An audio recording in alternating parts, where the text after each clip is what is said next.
그 목사님이 오늘 청소년들이 함께 한다고 해서 여러분에게 줄 선물은 뭐가 있을까 해서 보통 때보다 한 10분 정도 더 짧게 한다면 그것이 청소년을 위한 최고의 선물이 아닐까 제가 생각했습니다. 오늘은 짧고 굵게 함께 말씀을 나눴으면 좋겠습니다. 어제 김민구 전사님이 주보를 이렇게 만들고 있을 때 저에게 이제 불안한 옛 기억이 하나 떠오르기 시작했어요.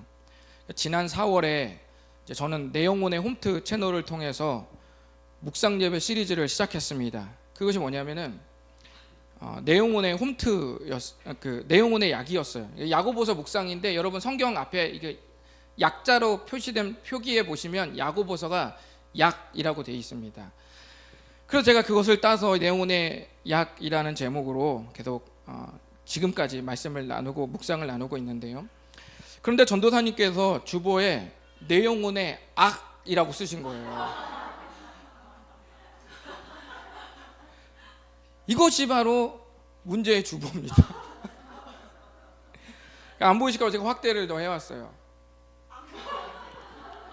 이게 증거입니다. 증거 자료예요. 내 영혼의 악이라고 했어요. 저는 졸지에 악을 퍼뜨리는 그런 목사가 되고 말았습니다. 20주가 넘게 지금 악을 퍼뜨리고 있습니다. 갑자기 제가 이제 김민구 전사님 주보를 만드는데 이 기억이 스쳐 지나가는 거예요. 그래서 제가 이번 제목도 좀 헷갈릴 수 있으니 좀 잘 부탁한다고 제가 얘기를 했습니다. 그래서 여러분이 보시는 바와 같이 위험과 위엄은 전혀 다른 뜻이죠. 근데 이것이 서로 뒤바뀔 경우에는 굉장히 큰일이 일어납니다. 그래서 자칫 기도를 위험하다고 말하고 맹세를 남발하도록 조장하는 것이 굉장히 위험 있는 자세가 될 수 있으니까 굉장히 위험한 제 생각이 들었어요. 그래서 이제 말씀드렸습니다. 오늘 꼭 좀 오타나면 큰일이 난다. 그런데 어제 저녁에 제목을 제가 가만히 이렇게 좀 쳐다보니까 어쩌면 우리가 이 오타가 될 수도 있는 이 문장으로 신앙생활을 하는 시대가 되지는 않았나 제가 좀 생각해 봤습니다. 어느덧 기도가 상투적인 말이 되었으니 기도가 위험에 처해 있다고도 우리가 말할 수 있겠습니다. 또 하나님께 맹세를 남발하고 그것을 하나님께 막 많이 말하고 그걸 지키지 않아도 뭐 그렇게 죄송하지 않은 그런 무뎌진 삶이 되었다는 느낌도 좀 듭니다. 누가 나에게 약속을 지키지 않았을 때 그때는 그렇게 분노하던 우리가 정작 하나님께 우리 자신이 신실하지 못했을 때 그렇게 죄송하지 않고 미지근하게 넘어가는 모습을 보고 있지는 않은지 우리 모르겠습니다. 그래서 우리는 앞으로 2주간에 걸쳐서 맹세의 위험과 기도의 위엄에 대해서 나누도록 하겠습니다. 오늘 본문 말씀이 주보와 좀 다를 텐데요. 오늘은 12절 맹세에 대한 말씀만 나누고 다음 주에 18절까지를 더하여서 기도의 위엄에 대해서 살펴보도록 하겠습니다. 먼저 오늘 말씀 다 같이 한번 읽어보시겠습니다. 시작. 내 형제들아 무엇보다도 맹세하지 말지니 하늘로나 땅으로나 아무 다른 것으로도 오직 너희가 그렇다고 생각하는 것은 그렇다 하고 아니라고 생각하는 것은 아니라 하여 정죄 받음을 면하라. 아멘. 이것이 오늘 여러분과 함께 나눌 말씀입니다. 그렇다면 맹세의 위험성은 무엇일까요? 맹세의 위험은 내가 해야만 하는 삶이 내가 할 수 있는 삶을 넘어서는 위험에 처하게 만든다는 사실입니다. 소실적 교회 좀 다녀봤다, 소시적 교회를 다녀봤다는 분들은 부흥회 때 한 번쯤은 무모한 서원을 해본 분들이 다 있을 겁니다. 그렇죠? 뭐 은혜를 엄청 받고 부흥회 때 막 가슴이 막 뜨거워지기 시작하잖아요. 그러면 막 나도 모르게 이제부터 내가 매일 새벽 예배를 나오겠다, 막 매년마다 교사를 섬기겠다, 막 매일 내가 성경을 10장씩 막 100장씩 읽겠다고 막 하나님께 남발을 하는 거죠. 막 기도를 하는 겁니다. 그런데 시간이 지나고 정신을 차리고 나면은 후회가 되죠. 내가 무슨 짓을 한 거지? 내가 하나님께 뭐라고 말을 한 거지? 이렇게 말하면서 정신이 돌아오죠. 그래서 그 이후에는 애써 주님께 했던 말들을 기억해서 지우기 시작합니다. 몇 번 말씀드렸지만 어떤 청년은 동해바다에 수련회 갔다가 빠져 죽을 뻔할 때 순간적으로 물속에서 지금 내가 살게 된다면 목사가 되겠다고 그렇게 말한 뒤에 살게 되니까 애써 주님께 했던 말을 기억해서 지우기 시작하는 그런 모습을 제가 또 보게 되었습니다. 비단 하나님께 뿐만 아니라 누군가에게 우리가 확신을 줄 때도 뭐라고 말합니까? 내가 맹세해. 진짜 내가 이번에 못하면 내가 진짜 개돼지다 막 그러면서 막 내가 막 맹세를 하는 거죠. 내가 이번에 안 지키면 내가 진짜 이거는 내가 완전히 끝이다. 막 손에 장을 짓는다 말하면서 뭔가 호언장담을 하고 나아갑니다. 그런데 이렇게 맹세나 또는 맹세와 같은 그런 말을 하고 나면 너무 과하게 말했기 때문에 내가 이행해야만 하는 삶이 내가 한 말을 지킬 수 있는 나의 역량을 넘어서게 되는 것이죠. 그렇게 되면 우리가 그동안 배웠고 지나온 야고보서의 말씀들이 내 삶 속에서 무너져 내립니다. 사람은 과한 지경에 몰리면 어때요? 마음이 복잡해지죠. 과한 지경에 몰리면 마음이 복잡해집니다. 그게 마음이 복잡해지는 게 뭐예요? 두 마음이 되는 거예요. 마음이 나뉘는 거예요. 여러 갈래로 나뉘는 거죠. 두 마음이 되는 겁니다. 그리고 과한 말을 덮기 위해 계속적으로 뭐래요? 말실수를 하게 되죠. 그러면 스스로에게 그리고 하나님께 정죄감을 느낍니다. 맹세를 했을 때 지금까지 제가 말씀드린 이런 일련의 과정들, 마음이나 겉으로 한 언행들의 이런 일련의 과정들이 그렇게 건강하지 못하다는 거예요. 어떻게 내가 할 수 있는 역량, 이렇게 내가 할 수 있는 역량을 넘어서 버리면 어때요? 내가 한 말 때문에 그걸 해야 한다는 의무감에 사로잡히게 됩니다. 사람은 자기 역량을 초과하면 그때부터는 뭐가 생기냐면 의무감이 생겨요. 왜냐하면 내 걸 넘어섰기 때문이에요. 내가 한 말이나 내가 행동한 게 너무 과하게 이미 벌어졌기 때문에 체면상, 어른이 되면 체면상 그걸 주워 담긴 그렇고 그걸 내가 뭐 해야 된다라는 그런 의무감이 생기기 시작하는 거죠. 신앙생활을 시작하면 하나님으로부터 주어지는 은혜도 있지만 내가 감당해야 하는 의무도 있는 겁니다. 뭐가 있다고요? 내가 신앙생활을 시작하면 내가 하나님으로부터 받는 은혜도 있지만 내가 감당해야 되는 의무가 생기는 거죠. 그러니까 은혜와 의무가 두 개가 같이 생기는 겁니다. 예를 들면 우리가 예배를 드리고 나면 만난 점심을 다 같이 먹지 않겠습니까? 그렇죠? 마가씨 오늘 메뉴 뭡니까, 사모님? 네, 하여튼 뭐예요? 메뉴가 뭔가 있어요. 근데 우리는 그걸 다 같이 우리 식구들이 다 같이 맛있게 먹을 수 있다는 사실, 그 뭐예요? 그 은혜죠. 은혜입니다. 그래서 우리는 식사 시간을 2부 예배라고 하는 거예요. 여러분 다른 데 가서 너네 주일날 예배 몇 번 드리냐? 그러면 2번 드린다고 하십시오. 11시에 한 번, 그 다음에 11시에 끝나면 우린 예배를 곧바로 이어서 드린다. 우리는 너무 열정적인 가족들이라 예배를 연속으로 2번을 드린다, 이렇게 말씀하십시오. 그런데 여러분, 그 은혜로운 식사를 하기 위해서는 어떻습니까? 누군가는 그 식사를 준비해야겠죠. 누군가는 따듬고, 누군가는 재료를 사고, 누군가는 나와서 그 음식을 만들어야 한다는 거예요. 그게 의무입니다. 그런데 여기서부터, 그래서 은혜와 의무는 같이 가는 거예요. 그런데 여기서부터 문제가 생기게 되는데, 이런 건강한 의무가 그렇지 못한 의무감으로 전락해 버릴 때가 있다는 거예요. 지금 제가 식당 얘기하는 게 아닙니다. 예를 든 거예요. 우리가 신앙생활할 때 주어지는 의무를 제가 말씀드리는 겁니다. 이런 의무가, 건강한 의무가 의무감으로 전락해 버리는 이런 일이 있을 때 언제 이런 일이 생기냐면, 이 맹세와 같은 심리와 비슷할 때 이런 의무가 의무감이 되는 거예요. 어떤 거예요? 뭔가 내가 언행을 과하게 하고 난 뒤에는 어때요? 내가 이걸 못한다고? 무슨 소리야? 이까짓 거 내가 다 해버릴 수 있다, 이렇게 스스로 장담하는, 속으로 다짐하는 거예요. 그렇게 이렇게 말하면서 스스로에게 맹세하듯 계속 장담하는 거예요. 내가 이걸 못한다고? 내가 지금 무너진다고? 내가 지금까지 해왔는데 이걸 못한다고 하면서 스스로에게 스스로가 계속 말을 하는 거예요. 그런데 이게 얼핏 보면은 좋아 보이지만 이런 집념들이 그 일을 완수할지언정 그것이 신앙이 아니기 때문에 나중에 엄청난 피로감으로 몰려옵니다. 그래서 거룩한 의무가 의무감으로 변질이 되는 겁니다.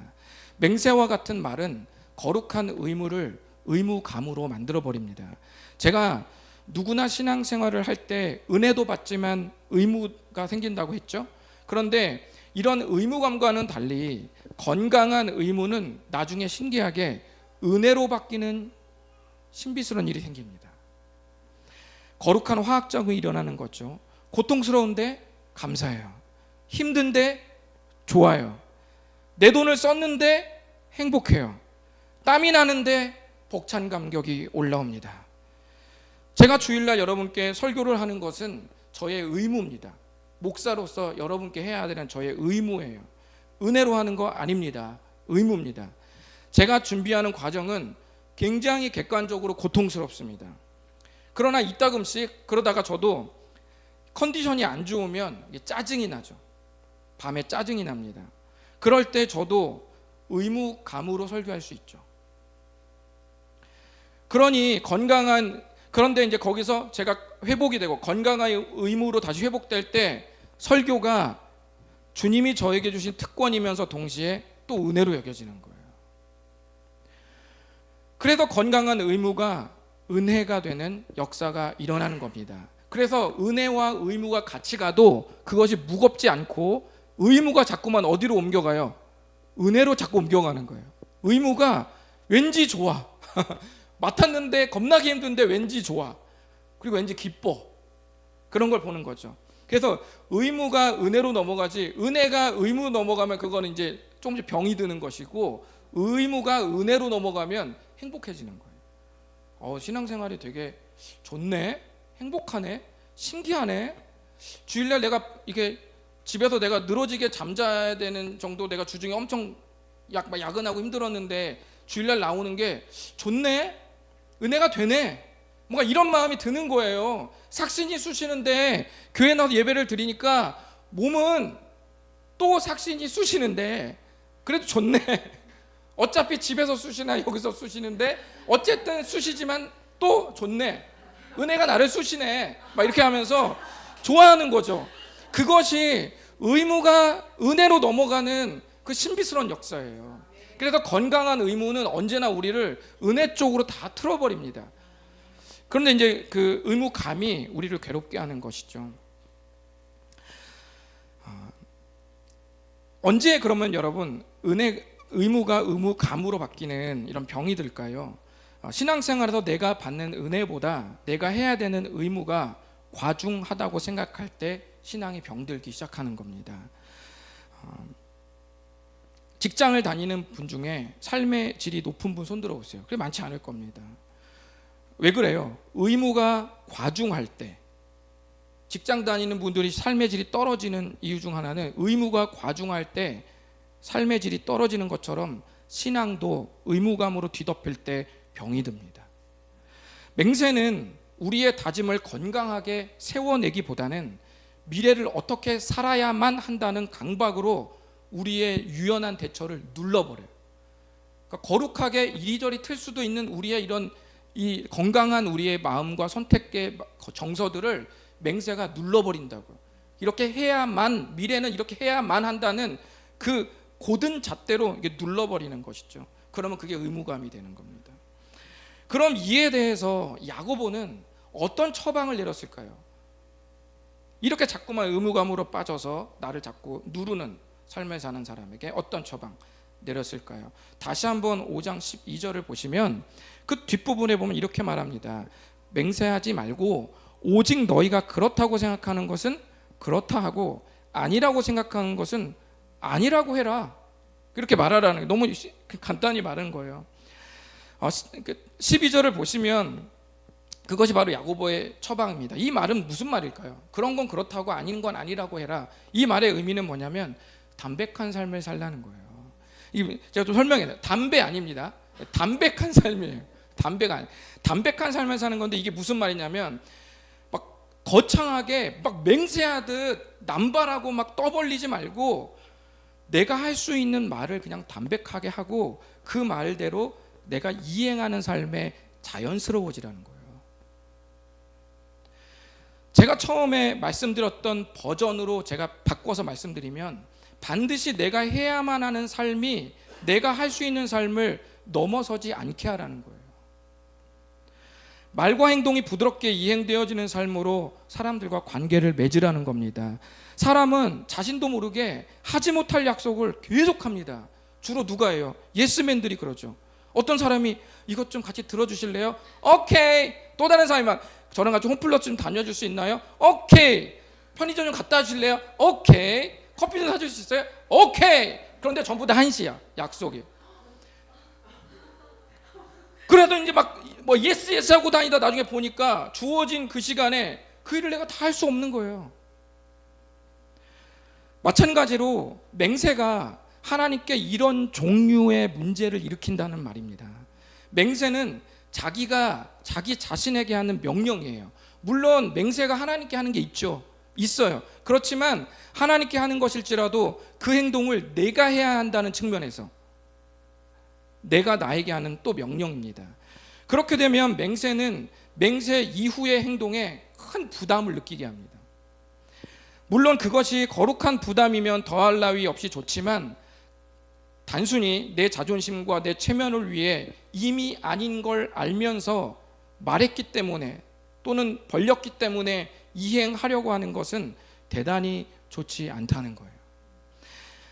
대표적으로 누가 그랬습니까? 헤롯이 그랬습니다.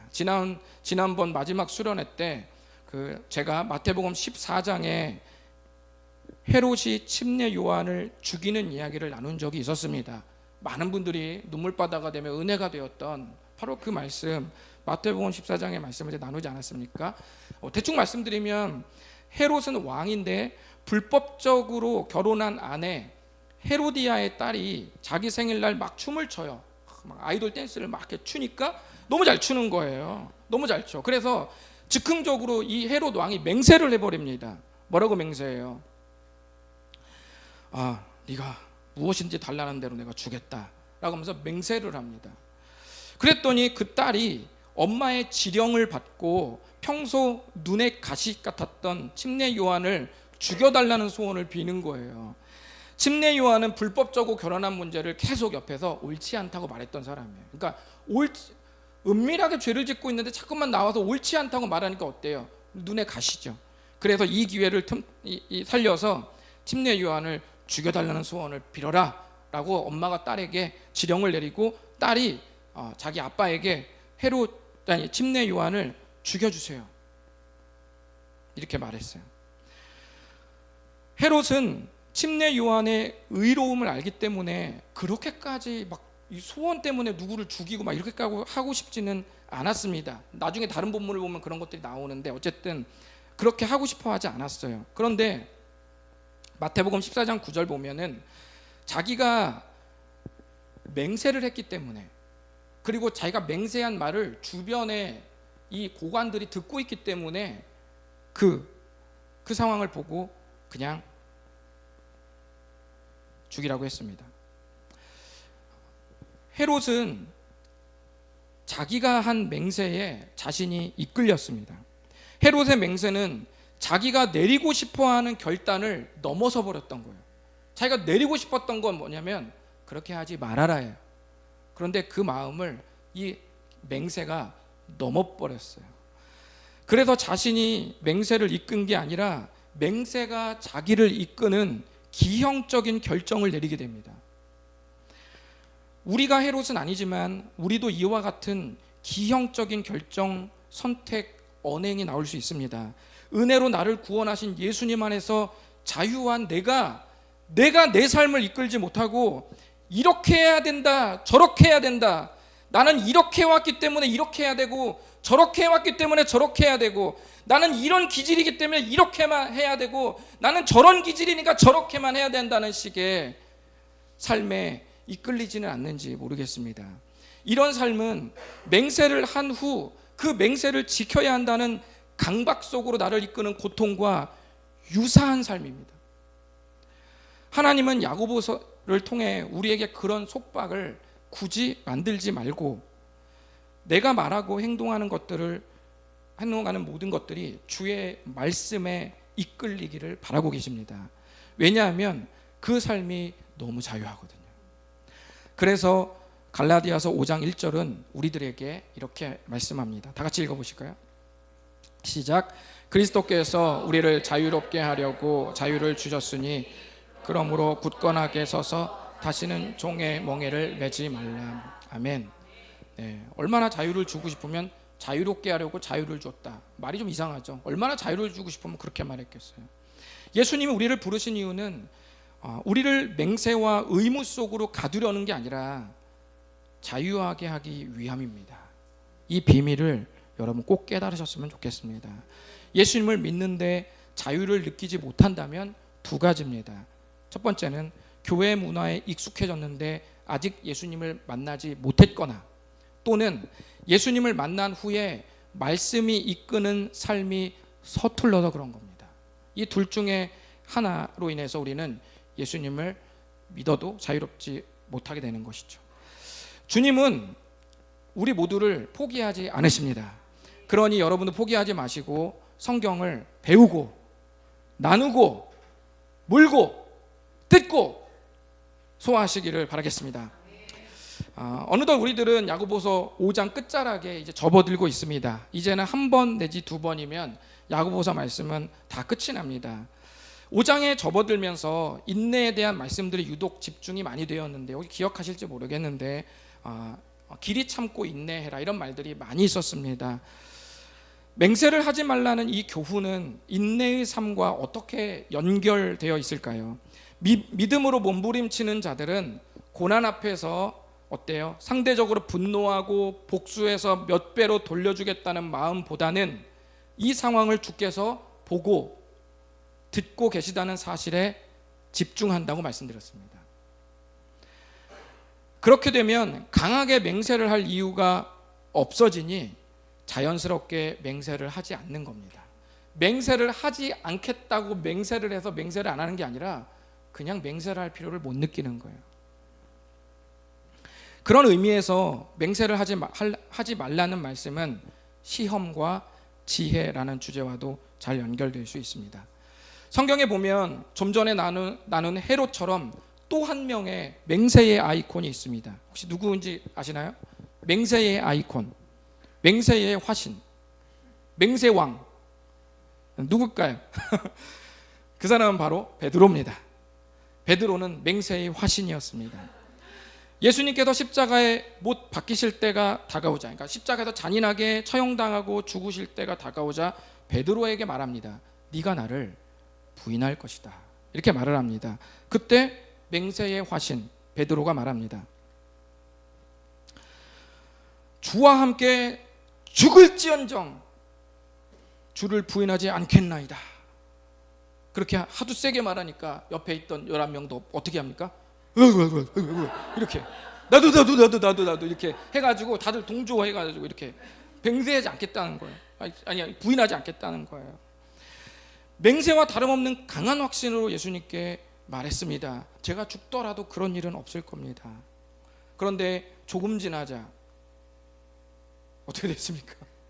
조금 지나자 예수님께서 정작 붙잡히셨을 때 그들의 불타는 다짐과는 달리 베드로는 예수님을 버렸습니다. 이후 예수님께서 대제사장의 관사 같은 곳에서 불법 재판을 받으실 때 멀찍이서 여기 재판을 여기 받는다면 또 한편에 또 작은 그런 광장 같은 곳에서 그런 이제는 종들이, 그 당시에 계급이 낮은 종들이 거기다 불을 쬐고 있었어요. 그런데 그 멀찍이서 불법 재판을 바라보면서 불을 쬐고 그 광경을 은밀하게 지켜보던 이가 한 사람이 있었습니다. 그 자의 이름은 바로 또 베드로였습니다. 도망갔다가 은밀하게 재판을 보는 거예요. 베드로의 마음이 복잡다단했겠죠. 주님께 말하고 지키지 못한 사람은 주님 앞에 머쓱하기 때문에 멀찍이 떨어지게 됩니다. 주님께 말하고 나서 못 지키나 멀찍이 떨어져요. 주님께 멀어지고 예배와 멀어지고 교회 공동체와 멀어지고 그 다음에 뭐합니까? 광야에서 혼밥하는 인생 수순을 밟게 됩니다. 그러나 멀찍이 떨어져서 예수님을 주시하는 것 자체는 아직 마음이 있는 것 같아요. 제가 봤을 때는 아직은 마음이 있다. 그런데 누군가 은밀하게 지켜보던 베드로를 알아본 거예요. 그리고 크게 소리칩니다. 예수를 따라다니던 놈이다. 그 놈이다. 라고 누군가 베드로를 알아봤습니다. 처음에는 한 사람이 한 여종 한 사람이 얘기했는데 그 소리를 듣고 많은 사람들이 그 베드로를 은밀하게 숨어있던 베드로를 쳐다보고 나서 다들 소리치는 거예요. 맞네, 그 놈이네. 막 하고 다들 막 모든 시선이 베드로에게 집중되기 시작했습니다. 그러자 베드로가 깜짝 놀라서 계속 소리를 칩니다. 한번 읽어보겠습니다. 시작. 나 베드로가 저주하며 맹세하되 나는 너희가 말하는 이 사람을 알지 못하노라 하니, 불과 며칠 전에는 주를 위해서 죽을지언정 주를 부인하지 않겠다고 했던 베드로가 이제는 오히려 반대로 알지 못한다는 것에 내 전부와 내 손모가지를 건다라고 말하면서 모든 걸 맹세하는 거예요. 그는 결국 맹세까지 하면서 예수님을 알지 못한다고 소리를 질렀습니다. 후에 마가복음 14장 72절에 보면 베드로는 자신이 했던 말들, 그리고 저주와 맹세, 그리고 예수님께서 자기에게 하신 말씀이 생각나서 밖에 나가 대성통곡하며 울었습니다. 바닷물이 덮칠 때 언제든지 형체도 없이 사라지는 그 모래성처럼 몇 번씩 번복되고 실수할 우리의 의로움에 기초한 삶을 이제 모두 내려놓았으면 좋겠습니다. 예수님께서 십자가에서 죽으시고 부활하신 뒤에 또 한참 있다 베드로를 찾아갑니다. 그리고 그에게 묻습니다. 네가 나를 사랑하느냐? 3번을 물으십니다. 베드로는 3번 부인했고 예수님은 3번 사랑을 확증하십니다. 예수님은 베드로가 그럼에도 불구하고 제 마음속에 예수님을 사랑하고 있는 마음이 있다라는 것을 대답하자 예수님 말씀합니다. 내 양을 먹이려무나. 이 말씀은 베드로를 변함없이 사랑한다는 예수님의 마음의 고백과 함께 거룩한 삶에 동참하라는 거룩한 의무를 주는 말씀이에요. 제가 아까 말했죠. 건강한 의무, 거룩한 의무는 어디로 다 틀어버린다고요? 은혜로 우리를 틀어버린다고 그랬죠. 하나님께서 내 양을 먹이려무나라는 그 온유한 음성 안에 거룩한 의무를 베드로에게 주어주고, 그 삶이 도망치고 상처받고 죄책에 시달리던 그 삶에서 다시 주 안에서 그 거룩한 책무를 감당할 임명자로서, 사도로서의 삶을 주님께서 회복하셨다는 거예요. 주님이 여러분을 회복하시고, 주님이 여러분을 책임지시고, 주님이 여러분의 삶에 깊이 동행하십니다. 그리고 주님이 여러분을 다 아십니다. 여러분도 알지만 여러분의 가족도 다 압니다. 그리고 여러분이 얽혀있는 모든 관계의 사람들도 우리 주님은 뼛속까지, 관절 골수까지 다 알고 계십니다. 지친 삶과 무너져 내려앉은 모든 인생은 예수 그리스도 앞에서 전부 회복될 수 있습니다. 기도하겠습니다. 이 시간 마음을 모으고 주님 앞에 나왔으면 좋겠습니다. 우리 모두 완전하지 않기 때문에 우리도 모르는 사이에 우리의 언행이 우리의 능력치를 너무 앞서갈 때가 있습니다. 나도 모르게 말을 남발하고 나도 모르게 너무 행동이 앞서버려서 내가 내 값을, 내 분량값을, 이 부담 없다고 느끼지는 분량값을 그냥 넘어설 정도로 나도 모르게 막 여기저기서 일을 벌리는 경우가 있습니다. 그것은 신중하지 못해서도 아닙니다. 여러분이 인생을 못 살아서도 아니에요. 여러분이 진중하지 않아서도 아닙니다. 여러분이 진실하지 않아서도 아니에요. 그것은 우리의 한계입니다. 우리의 부족함과 우리의 연약함이에요. 우리가 만들어내는 맹세와 같은 수많은 정서와 강박과 의무감들은, 그것은 우리가 설사 잘하려고 노력하고 한다 하더라도 반드시 생길 수밖에 없는 우리의 연약함입니다. 우리 주님은 누구보다 그 사실을 가장 잘 알고 계십니다. 그래서 주님이 베드로에게 찾아오는 거예요. 잘못한 베드로가 예수님께 찾아가는 게 아니라 떳떳하신 예수님이 잘못한 베드로를 찾아가서 나를 사랑하느냐고 3번 확인하십니다.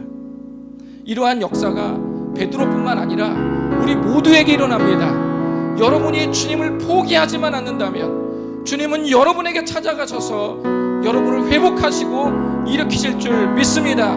주님, 제가 다시금 예수 그리스도의 말씀에 이끌린 삶을 살기를 원합니다. 주님, 도와주시옵소서. 다 같이 기도하겠습니다.